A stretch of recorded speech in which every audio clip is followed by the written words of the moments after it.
Hello guys, this is Gamji Art channel and I am Gamji, and on this channel I do all things related to art and creativity. Some time ago I made a video about the XP Pen budget tablet. You can watch that video on the link which will be put just on the side of the screen. And I said I preferred Photoshop to Procreate, and then this happened.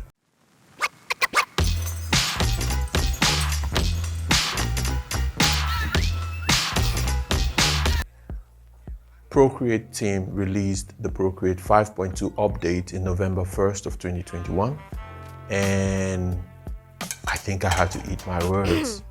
So today, will I change my mind about preferring Photoshop to Procreate? What do you imagine the Procreate 5.2 will do for your digital art? If you're new to digital art, is it worth your $10? These will be my talking points, and that is coming right up. So one of the things I love about digital art is that fact that you don't really need physical supplies, and it allows you to do a lot of things. I mean, you could one day be painting a watercolor painting, and next you switch to an oil painting. Of course, these are not real oil painting or watercolor painting, but yeah, you get my point. So it gives you the flexibility to do almost anything you want to do. And Procreate has been my top app for creating art digitally, especially for mobile devices or devices that are much more portable than a PC. Actually, I bought the iPad Pro and the Apple Pencil because of Procreate, because really it was a no-brainer. It just was the best option at that time. And with the Procreate 5.2 update, we have smoother lines using the stabilization feature. We have the ability to create PDFs.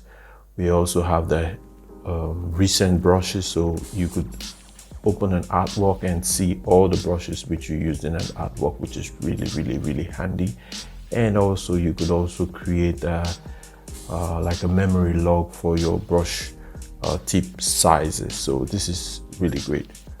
But this is not the reason why I've made this video. In this video, I want to explore the 3D objects on which you can paint on right here in Procreate 5.2. My model of choice would actually be the surfboard. I like it because it has both surfaces. I would have used the skateboard, but you can only put your art on one surface. So surfboard is my choice here. So what I'll do is that I'll make an illustration and export it as a JPEG, and after making that export, I would import it back into Procreate and create a mock-up with this surfboard, showcasing my illustration.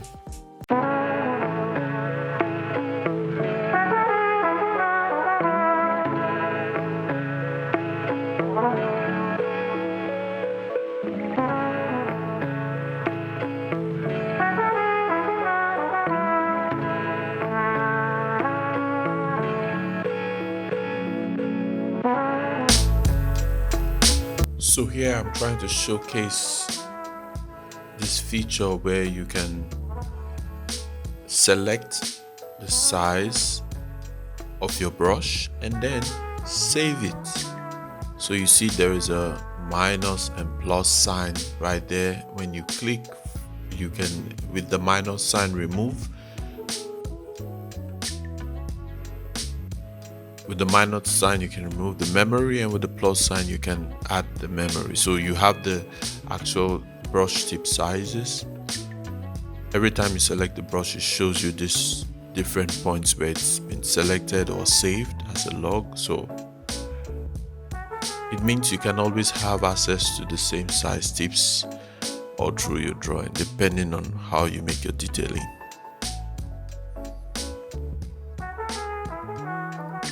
I just try out this airbrushing just for the sky. It looks good. Next, I would like to show you the brush. So right there, the star, you see it has this recent, and it's just telling you directly all the brushes which you've used in this art. Very handy, and really interesting is that when you select each of these pens, it just shows you also the different brush tips which you've already saved earlier. So here I'm just cleaning up my art, adding on the colors. The design is really simple, straightforward, just a lady looking out to the sea, with her towel on her head, and behind her some shells, seashells with the aquamarine color of the sea. Just a simple idea which I came up for this actual softboard. I was actually thinking of something much more colorful, but yeah, this is zen. This is zen for me. I like it. There's the peaceful feel when I look at it, so it's perfect for me. All right, now in Procreate I have the model. I just import picture,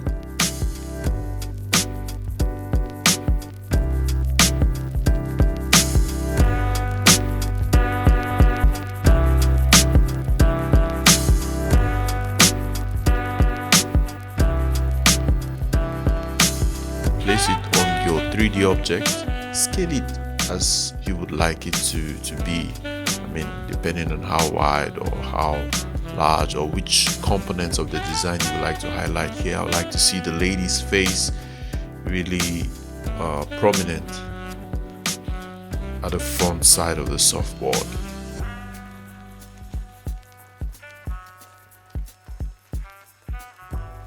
And great, just turning it, you can already see the texture. It creates a really nice wraparound for the front part. I actually thought I would make a separate design for the back part, but I think it looks really nice like this. I noticed that when the surfers use the board, you don't really get to see the back part, and when you hang it in your house, you just put the front part. So this is better. Next, I will be making the export of the actual animation of this 3D object. So you can select between 720p, 180p and 4K. So I selected the 4K option, and I can make some adjustments regarding how the animation duration will be. I can do the ease in, ease out, increase the ease, so just to make it much more smooth, and the distance of zoom I can also adjust. Now I will export this as an animated MP4. And this way you can share it on your social media, or you can just maybe put it on your YouTube video. I don't know if this would be a thing tomorrow, if we need to share our ideas with actual producers, with a 3D model.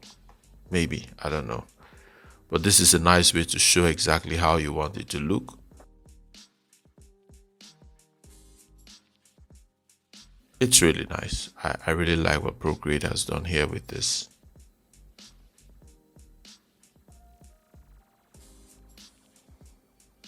Now I export the file. And good, ready to be used anytime I want. So that's it. Now guys, does the Procreate 5.2 new features make you a better artist? No, because if you do not practice or do studies in anatomy and character design, composition and all this great art theory stuff, it doesn't matter what medium you use.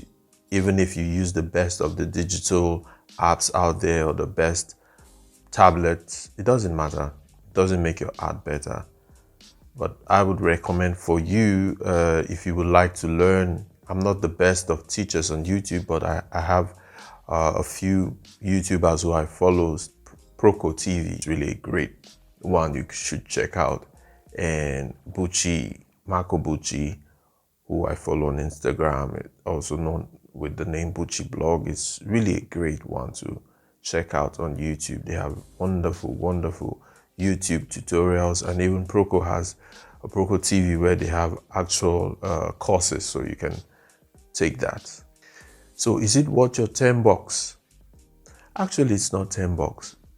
And I say this because if you had to buy the iPad Pro and the Apple Pencil, it's going to set you back some bucks. And $10 is just what you pay on top of it.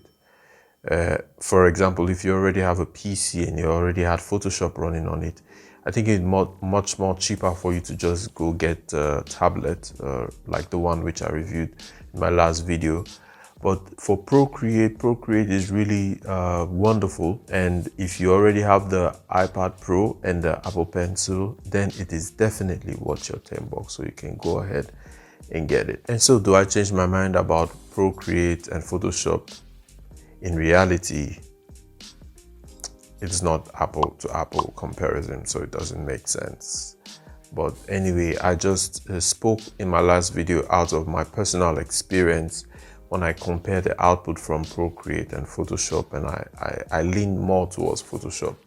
So it's just a matter of your preference, what you prefer. I know a lot of great artists who do great artwork with very nice finishes in Procreate, and it's almost hard to differentiate which one was made in Photoshop and which one was made in Procreate. So in my opinion, it's just for you. It depends on what you do, what your workflows are, and what exactly you want to achieve going forward. You might decide you want to go into the industry. So if you want to go into the industry of gaming or being a digital artist in the industry or an illustrator in some studio somewhere, then Photoshop is something you should consider learning. So that's it, guys. Hope to see you in the next one, and thank you for joining me. As usual, like, subscribe, and leave a comment.